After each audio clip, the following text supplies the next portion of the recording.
My name is Madison Clark, and today, I signed off on the rental renewals for the building I own.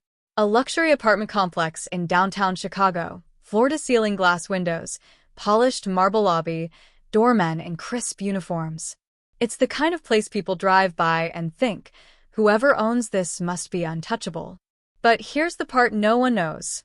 2 of the signatures on those leases belong to my parents. Yes, my parents rent from me. I sat in my office this morning, sunlight pooling across my desk, my silk blouse clinging just slightly in the August heat. My phone buzzed, a message from the property manager. Unit 3B has a maintenance request.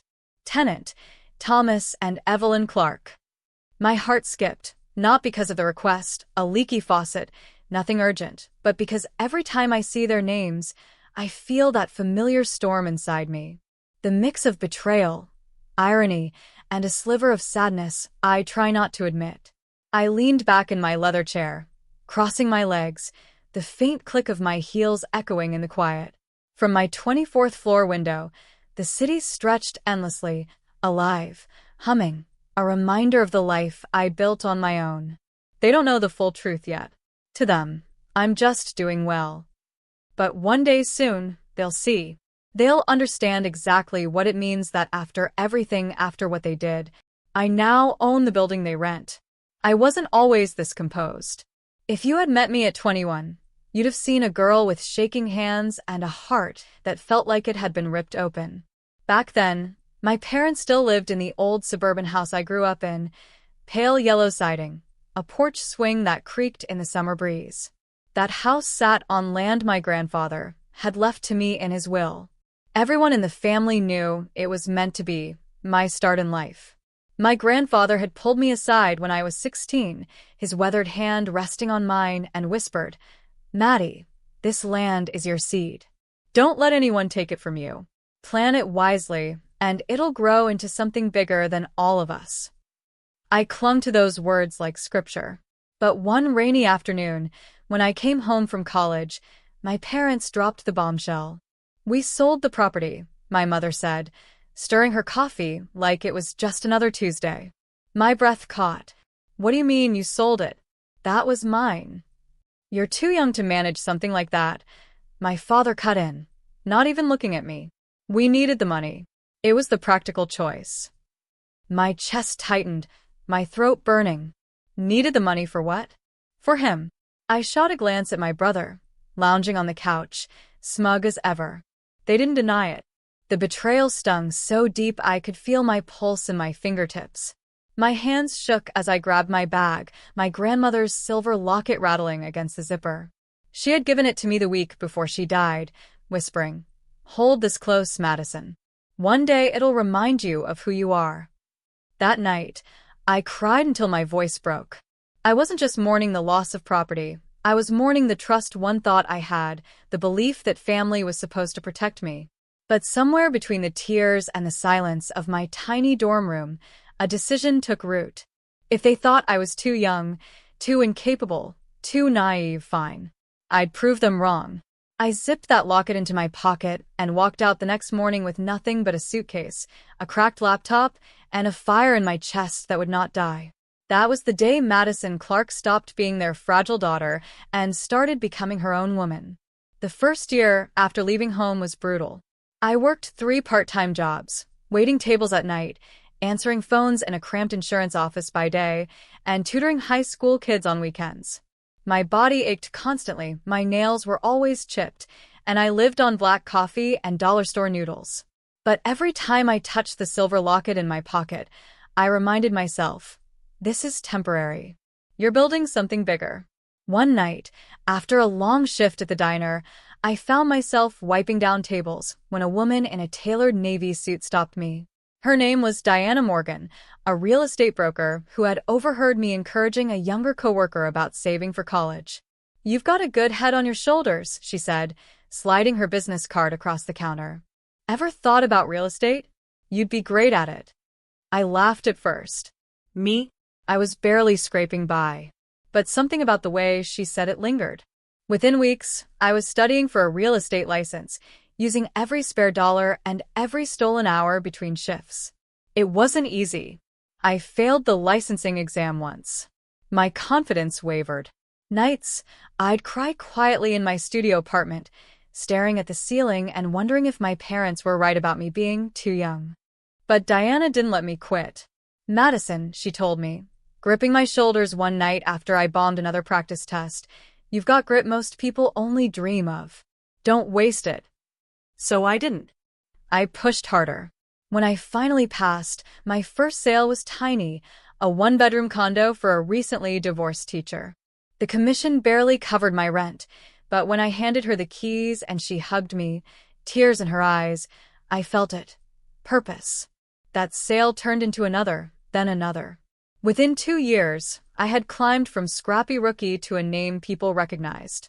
My confidence grew with every contract I signed.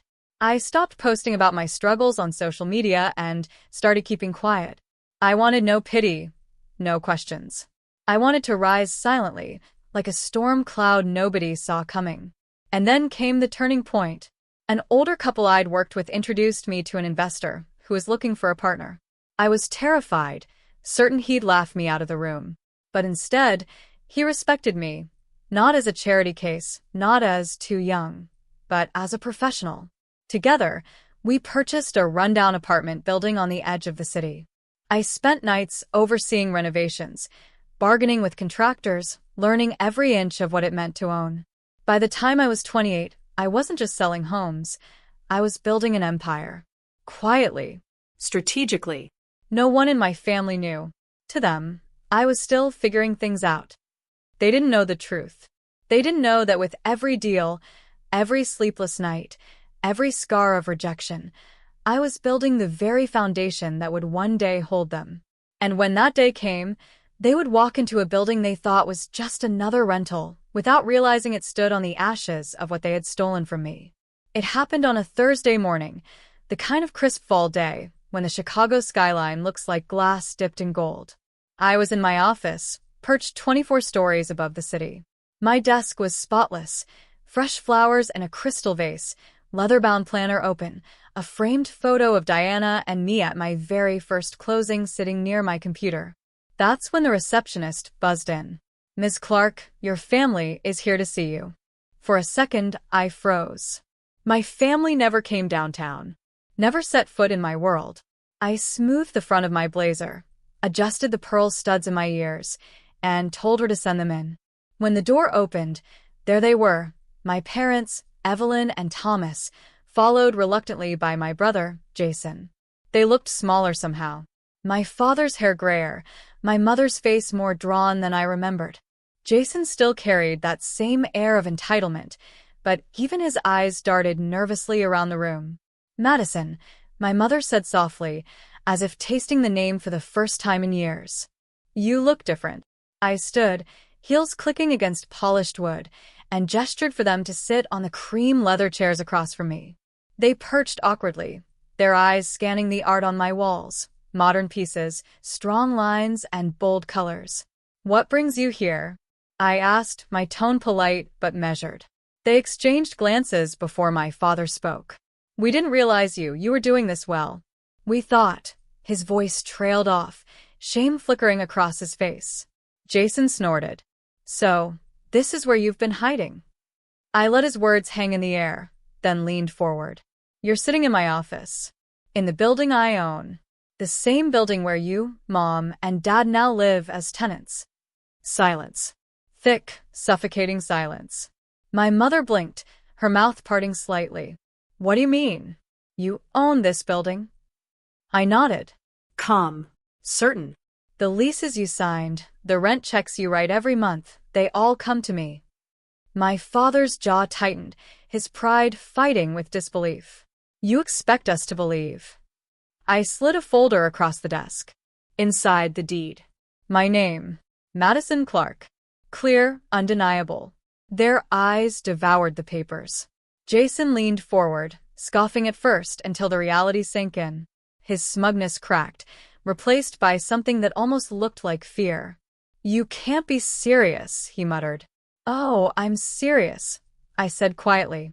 "While you were doubting me, dismissing me, selling off what was rightfully mine, I was working, building, and now here we are. My mother's hands trembled as she placed the folder back down. Her eyes glistened with something between shame and awe. Maddie, we didn't know, we never thought. That was the problem. I cut in. My voice didn't rise. It didn't need to. You never thought I could. But I did. Without you. Without your support. Without a single ounce of faith from any of you. The room was silent again, save for the faint ticking of the clock on the wall. My heart pounded, but my face remained composed, every inch of me the woman I had fought to become. For the first time in my life, I watched my parents look at me not as their daughter, not as the girl they underestimated, but as a woman they couldn't quite comprehend. And in that moment, I knew the balance of power had shifted forever. My father was the first to break the silence. He cleared his throat, tried to gather back some authority. So what now, Madison? You've made your point. I leaned back in my chair, the leather creaking softly under me. For years, they had spoken over me, made decisions without me, dismissed me like I was invisible. Not anymore. This isn't about making a point, I said evenly. It's about setting terms. If you're going to live under my roof, my building, things will be different. Jason scoffed. Terms? You're acting like you're our landlord. I looked him dead in the eye. Jason, I am your landlord. His smirk faltered. I folded my hands on the desk. Here's how this works. You'll continue paying rent. On time. No exceptions. You'll treat the staff in this building with respect. No more yelling at the doorman. No more skipping out on maintenance fees. My father shifted in his seat, uncomfortable. My mother's eyes dropped to the floor. And Jason, I added, my voice firm but calm, you're 30 years old. No job, no direction, still living off everyone else. That ends now. You have 6 months to find stable employment. I don't care if it's starting small. You will stand on your own feet. He opened his mouth to protest, but I held up a hand. This isn't negotiable. If you don't, you won't be living here anymore. I turned to my parents. As for you, I'm not trying to punish you, but I won't be treated like I don't matter anymore.